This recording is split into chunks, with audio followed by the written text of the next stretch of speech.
Selamat pagi Bapak Ibu Saudara sekalian yang dikasihi oleh Tuhan. Mari pada pagi hari ini saya kembali ajak kita untuk melihat bagian dari firman Tuhan yang pada pagi hari ini terambil dari Wahyu pasal yang ke-22 ayat yang ke-8 dan yang ke-9.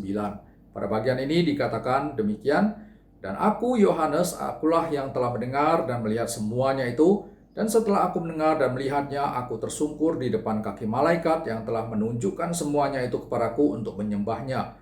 Tetapi ia berkata kepadaku, "Jangan berbuat demikian. Aku adalah hamba, sama seperti engkau dan saudara-saudaramu, para nabi, dan semua mereka yang menuruti segala perkataan kitab ini. Sembahlah Allah." Bapak Ibu, hal yang sama juga tertulis di dalam Wahyu pasalnya yang ke-19, Wahyu 19 ayat yang ke-10. Pada bagian ini dikatakan, "Maka tersungkurlah aku di depan kakinya untuk menyembah dia. Tetapi ia berkata kepadaku, janganlah berbuat demikian, aku adalah hamba, sama dengan engkau dan saudara-saudaramu yang memiliki kesaksian Yesus. Sembahlah Allah, karena kesaksian Yesus adalah roh nubuat."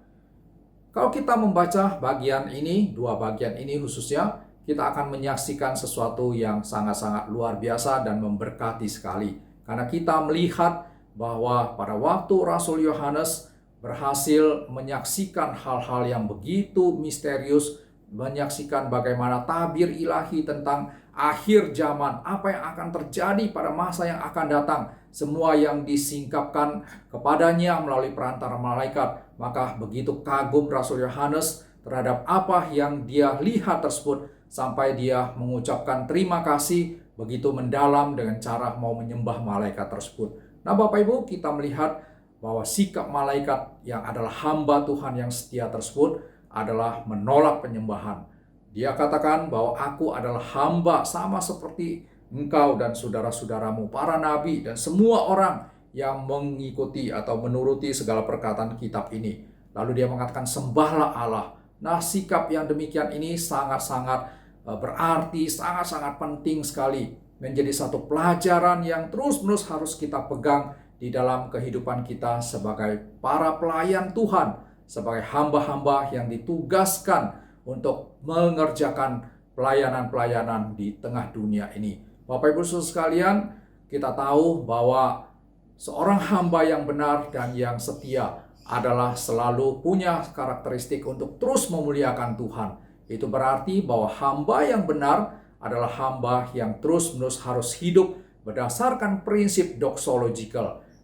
Artinya apa? Artinya kalau kita berhasil di dalam pelayanan kita, kalau kita menyelesaikan dengan baik tugas yang sudah Tuhan percayakan kepada kita, maka semua hal yang bisa kita lakukan tersebut, kemuliaannya hanya bagi Tuhan. Bapak Ibu, ini mengingatkan kepada kita bahwa di dalam pelayanan kita harus terus-menerus menolak menjadi orang yang diutamakan melalui pelayanan tersebut. Kadangkala Bapak Ibu, kalau kita berhasil mengerjakan sesuatu, menjalankan satu program tertentu, banyak sekali mungkin pujian-pujian yang dilontarkan kepada kita. Banyak sekali hal-hal yang positif yang orang bicarakan tentang kita.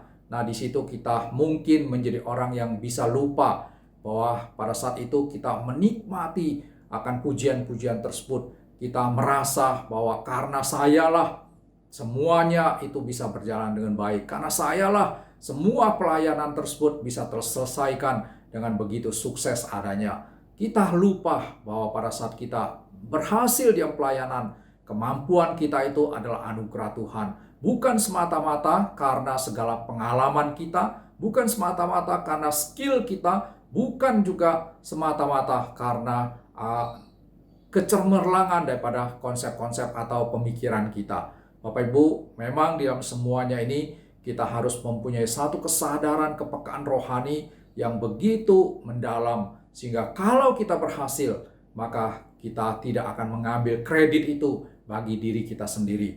Tetapi sekali lagi kita terus perlu meneladani akan sikap malaikat ini, di mana mereka mengembalikan kemuliaan itu hanya bagi Tuhan. Sembahlah Allah, kembalikan kemuliaan yang menjadi milik Tuhan kepada Tuhan yang adalah sang pemiliknya. Inilah sikap doxological yang harus ada di dalam hidup, di dalam pikiran, di dalam hati dari para hamba-hamba Tuhan.